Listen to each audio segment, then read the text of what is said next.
Assalamualaikum warahmatullahi wabarakatuh. Perkenalkan, kami dari kelompok 6 kelas Pancasila 3 dari Institut Teknologi 10 November.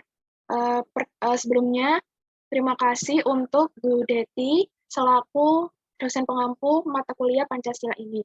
Dan izinkan saya memperkenalkan anggota-anggota dari kelompok 6. Yang pertama, Benedikta Diah, yang kedua Talita Salwa, yang ketiga Aprilia Dwi Prastiwi, saya sendiri, dan yang keempat Amira Hariski, dan yang terakhir Fikri Hapsoro. Langsung saja, tidak menunggu waktu yang lama, kita langsung menuju ke presentator pertama, yakni Benedikta Diah.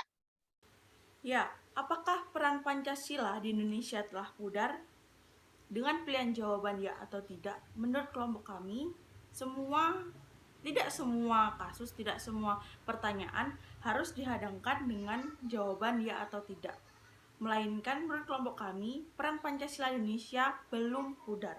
Belum di sini berarti akan jika kita tidak bisa menjaga persatuan dan kedaulatan di Indonesia. Mungkin mayoritas jawaban yang terbesit adalah pasti pudar atau telah pudar, melainkan menurut kelompok kami, Indonesia masih memiliki toleransi yang tinggi dengan berbagai macam budaya, berbagai macam suku, berbagai macam bahasa dan ras bisa mempersatukan Indonesia dengan Bhinneka Tunggal Ika itu. Berbagai macam kasus yang ada seperti korupsi, narkoba, dan berbagai studi kasus yang menjelekkan nama baik Indonesia sendiri itu tentunya tidak akan memudarkan semangat nasionalisme dan semangat patriotisme di kalangan anak muda Indonesia sendiri. Yaitu yang menurut kami, menurut kelompok kami, contoh yang paling besar adalah pada waktu SEA Games 2018, yaitu yang pada waktu itu dilaksanakan di Indonesia, di Jakarta Palembang, yang pada waktu itu pada masanya SEA Games ini merupakan suatu acara, suatu event yang mempersatukan rakyat Indonesia dari Sabang sampai Merauke dengan tujuan untuk mendukung atlet Indonesia sendiri. Nah, menurut pengalaman saya waktu itu terasa sekali bahwa nasionalisme yang ada pada saat itu adalah kita beramai-ramai untuk melihat SEA Games tersebut. Waktu itu ada bulu tangkis, sepak bola, dan lain-lain. Kita sama-sama mendukung nama baik Indonesia, mendukung atlet-atlet pemuda Indonesia untuk berlaga di ajang SEA Games tersebut.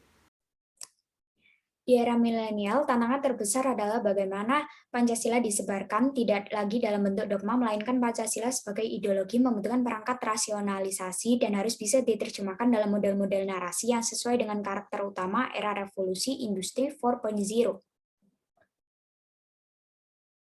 Kemajuan teknologi ibarat dua sisi mata uang, di mana di satu sisi kemajuan teknologi memberikan banyak manfaat positif bagi manusia untuk mempermudah manusia dalam memenuhi kebutuhan hidupnya. Namun demikian, di sisi yang lain, kemajuan teknologi menimbulkan efek negatif yang kompleks melebihi manfaat dari teknologi itu sendiri, terutama terkait pola hidup manusia dalam dimensi sosial budaya. Pengembangan, penggunaan, dan pemanfaatan teknologi dalam kehidupan sekarang ini sudah menjadi keharusan. Namun demikian, hal yang patut diwaspadai dalam pengembangan dan penggunaan teknologi adalah pengembangan dan penggunaannya yang tidak bertanggung jawab, sehingga akan berdampak pada hal-hal negatif. Oleh karena itu, setiap ilmu pengetahuan dan teknologi yang dikembangkan di Indonesia tidak boleh bertentangan dengan nilai-nilai yang terkandung dalam Pancasila. Pancasila merupakan pegangan dan pedoman dalam usaha ilmu pengetahuan untuk dipergunakan sebagai asas dan pendirian hidup, sebagai suatu pangkal sudut pandangan dari subjek ilmu pengetahuan dan juga menjadi objek ilmu pengetahuan atau hal yang diselidiki. Penggunaan teknologi yang tidak bertanggung jawab dapat berdampak pada rusaknya persatuan dan kesatuan bangsa ini. Sudah banyak peristiwa yang mengarah ke sana. Sebagai contoh, penggunaan media sosial atau yang biasa kita sebut medsos untuk menyebarkan ajaran-ajaran radikal yang berpotensi melukai Bhinneka Tunggal Ika bangsa ini. Mudahnya seseorang memberikan ujaran kebencian kepada orang lain melalui media sosial, serta tindakan-tindakan ekstrim seperti bom bunuh diri di beberapa tempat ibadah.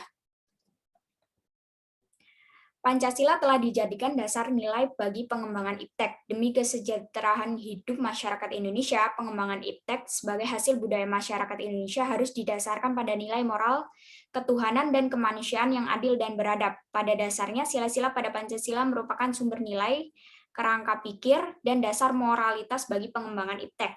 Sehingga sila-sila dalam Pancasila menunjukkan sistem etika dan pengembangan iptek.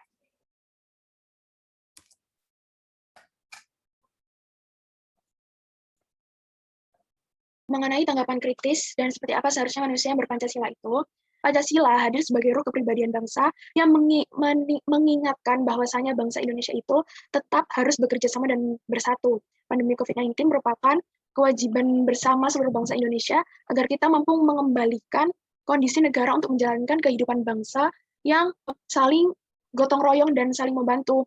Menyalahkan pemerintah tentu bukan jalan yang tentu bukan jalan yang bisa dipilih, karena itu tuh menunjukkan karakter pribadi bangsa Indonesia. Karena sejatinya prinsip dari implementasi Pancasila adalah menemukan solusi melalui kerjasama bangsa Indonesia. Mengenai euforia vaksin sendiri, sebaiknya pun kita tidak terlalu terburu-buru, karena mau bagaimanapun juga pentingnya pemahaman ditilik dari bagaimana manusia berpancasila itu harus memiliki implementasi nilai-nilai Pancasila terhadap masyarakat. Nah, salah satunya adalah dengan mengikuti protokol. Sekian presentasi dari saya. Saya lanjutkan ke presentator berikutnya, yakni Saudara Fikri.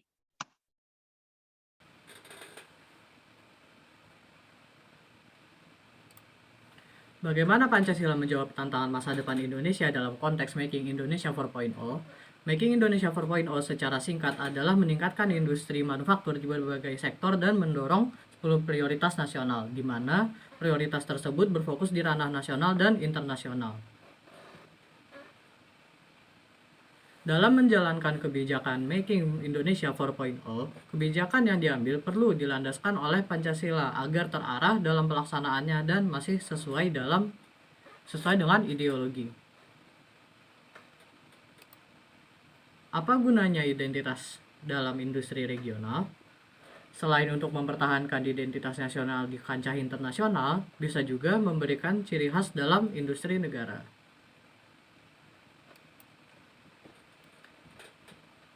Pentingnya berkolaborasi dalam Making Indonesia 4.0, kaitannya adalah karena persatuan Indonesia di masa depan bisa jadi sebuah tantangan. Hal ini bisa dicegah dengan adanya kolaborasi yang menyatukan warga Indonesia dan menjawab persoalan ini. Apa yang harus kita persiapkan?